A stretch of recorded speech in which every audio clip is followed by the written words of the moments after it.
বাড়িতে থাকা ছোট্ট এই কাঁচের শিশিটাকে মা তো প্রায় ফেলেই দিয়েছিল। সেখান থেকে কুড়িয়ে আনার পরই মা বলল, কি করবি এটা দিয়ে তুই? আমি বললাম, দেখো না কি বানাই।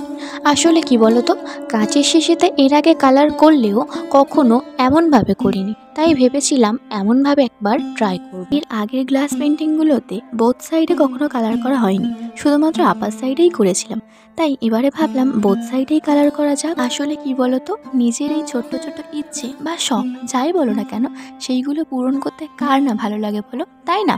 আর এই শখের জিনিস দিয়ে ঘর সাজাতে তো আরোই ভালো লাগে। তা যাই হোক, এটার এন্ডিংটা যে কেমন হবে তা আমি আগে থেকে ভাবিনি। করতে করতে যতদূর হলো ততদূরই তোমাদেরকে দেখালাম। জানি এত ছোট্ট শিশি তেমন কোনো কাজে লাগবে না, কিন্তু ওই যে ইচ্ছেটা যে পূরণ করলাম এটাই। সব শিশি যখন মাকে দেখালাম, দেখো তো মা কেমন হয়েছে, মা তখন একটু অবাক হয়ে বলল, বেশ দারুণ হয়েছে। আর তোমাদের এটা কেমন লাগলো জানাতে ভুলো না কিন্তু। Come back very soon, by.